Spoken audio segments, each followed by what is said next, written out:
Hello students, welcome back.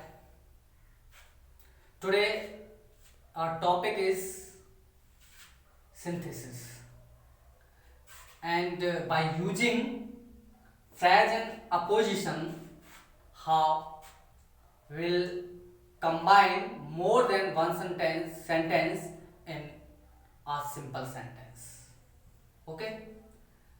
Now, firstly, we have to know what is noun and phrases and apposition. Okay. So by firstly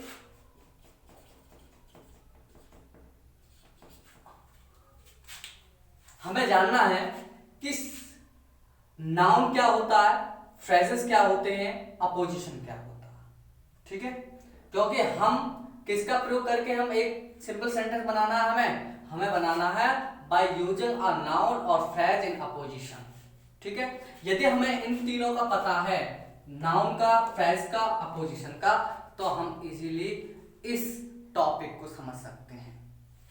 तो सबसे पहले noun बात करते हैं. Noun, as you know, a noun is the name of a person, place और thing, right.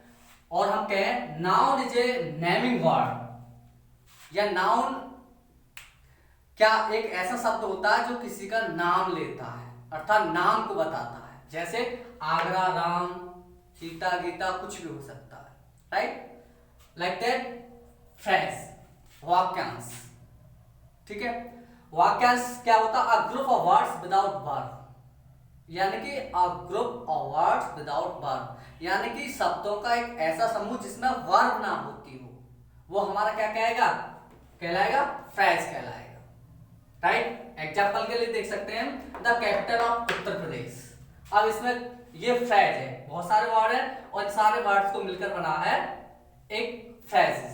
ठीक है, तो ये क्या हो गया? हमारा वाक्यांश हो गया, फ्रेज हो गया, राइट. और इसमें कोई वर्ब भी नहीं है.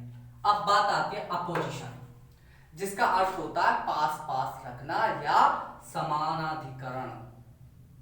जिसका समान अधिकरण होता है वो हमारा अपोजिशन कहलाता है. इन तीनों चीजें क्लियर करने के बाद अब बात आती है कि हम एक सिंपल वाक्य बना रहे हैं, तो उस सिंपल वाक्य को बनाने के लिए हम वाक्य की पहचान कैसे करें कि इनमें हमें नाउन और नाउन फ्रेज और एपोजिशन का प्रयोग से वाक्य को एक सिंपल वाक्य बनाना है.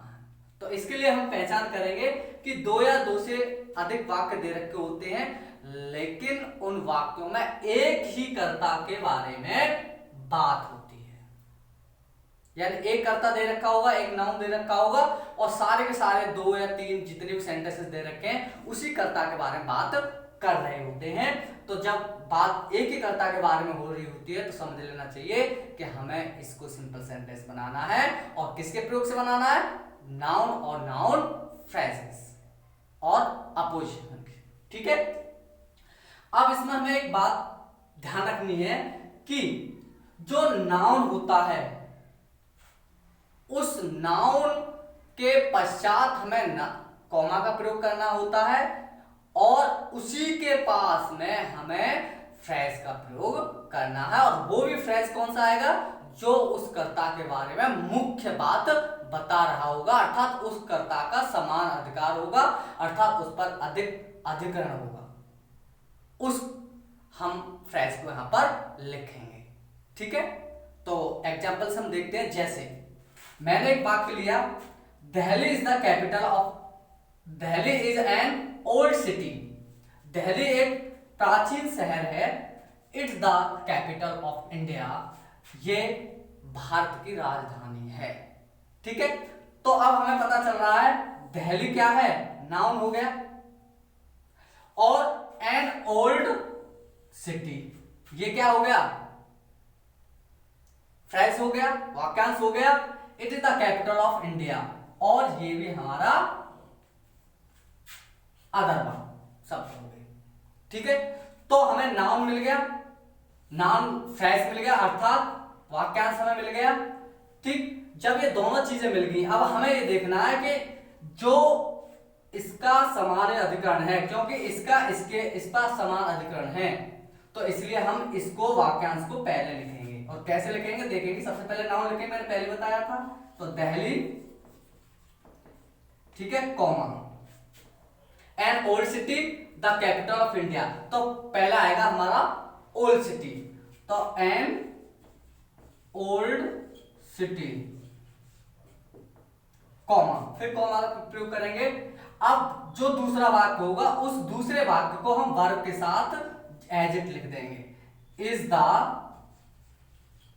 Capital of India, right.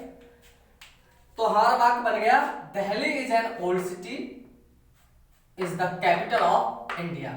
Delhi एक प्राचीन शहर, भारत की राजधानी है। तो हमारा सिंपल वाक्य बन गया। एक वाक्य और देखते हैं। Kabir was a great poet, he was a weaver, right. अब इसमें हमारा नाउन और नाउन फ्रेज या हम फ्रेजेस कह सकते हैं, ठीक है। तो क्या बन गया, सबसे पहले की तरह काम करेंगे, कबीर कॉमा अ ग्रेट पोइट, और बचा क्या, जोड़ दीजिएगा, वॉज अ वीवर, यानी कि कबीर एक महान कवि जुलाहे थे, ठीक है। तो इस प्रकार से हम दो या दो से अधिक सिंपल वाक्यों को जोड़कर एक सिंपल वाक्य हम नाउन फ्रेज अपोजिशन के द्वारा एक सिंपल वाक्य बना देते हैं, राइट।